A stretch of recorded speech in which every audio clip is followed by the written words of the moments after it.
Assalamualaikum warahmatullahi wabarakatuh. Kembali lagi ya, masih di pelajaran 5. Kita lanjutkan pelajaran berikutnya, yaitu tentang hikmah sholat. Nah, di sini ada beberapa KI, ada beberapa KD juga. Nah, bisa kita lihat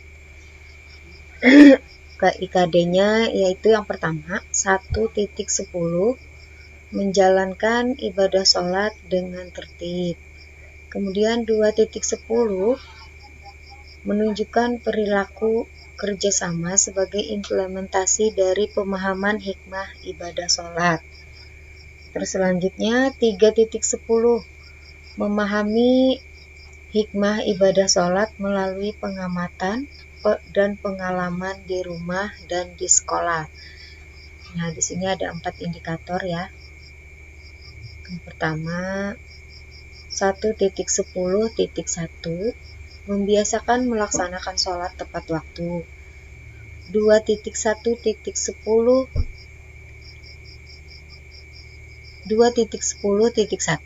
menunjukkan perilaku kerjasama. Terus 3.10.1 menyebutkan hikmah sholat. Lalu 3.10.2 menjelaskan hikmah sholat. Nah, kita lanjutkan lagi. Di sini ada peta konsep ya. Yang pertama sholat kewajibanku, terus ada inti ibadah sholat, lalu hikmah sholat dan praktek sholat. Terus kita masuk ke materi ya. Di sini ada penjelasannya juga, yaitu tentang hikmah sholat. Hikmah sholat ini artinya inti ibadah yang timbul sebagai akibat kita mengerjakan sholat, misalnya berupa perbuatan yang baik yang setelah rajin melakukan sholat. Sholat dimaksudkan agar orang yang melakukannya selalu merasa dekat dengan Allah Subhanahu wa Ta'ala, sehingga setiap perilakunya setelah sholat selalu didasari petunjuk Allah Subhanahu wa Ta'ala. Jika seseorang jarang mengingat Allah, biasanya akan berbuat sesuka hatinya.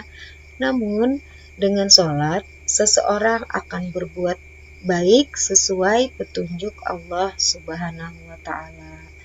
Nah, di sini ada contoh dari hikmah sholat, yaitu yang pertama, selalu mengingat Allah Subhanahu wa Ta'ala. Rajin melaksanakan sholat, maka banyak mengingat Allah Subhanahu wa Ta'ala. Terus yang B, mendekatkan diri kepada Allah Subhanahu wa Ta'ala. Sholat merupakan sarana untuk mendekatkan diri kepada Allah Subhanahu wa Ta'ala. Dengan sholat, kita ingat akan dekatnya Allah kepada kita, sehingga akan semakin mendekatkan diri kita kepada Allah Subhanahu wa Ta'ala. Terus yang C, disiplin waktu.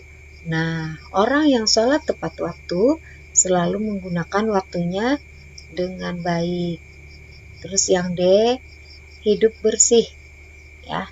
Syarat sah sholat harus bersuci, maka orang yang sholat itu hidupnya selalu bersih. Terus ke yang sekarang yaitu hidup tertib dan teratur. Sholat memiliki rukun yang tertib urutannya. Sholat mengajarkan agar hidup tertib dan teratur. Terus yang F, bersikap rendah hati. Dalam sholat, setiap orang sama derajatnya, artinya hidup harus rendah hati. Lalu yang G, hidup damai dan menyebarkan keselamatan. Sholat diakhiri dengan salam, mendoakan orang di sekitar kita agar selalu diberi keselamatan dan mendapat berkah dari Allah Subhanahu wa Ta'ala. Yang H, hati menjadi tenang dan tentram. Orang yang sholat akan terhindar dari sifat gelisah, hatinya tenang dan hidupnya tentram.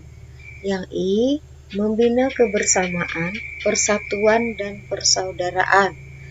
Nah, di sini tentang sholat berjamaah ya. Karena sholat berjamaah itu akan membina rasa kebersamaan, persatuan dan persaudaraan. Yang terakhir, menjaga diri dari perbuatan dosa. Nah, itulah tadi ya, beberapa hikmah sholat. Semoga bisa bermanfaat dan bisa menambah pengetahuan kita. Terima kasih. Assalamualaikum warahmatullahi wabarakatuh.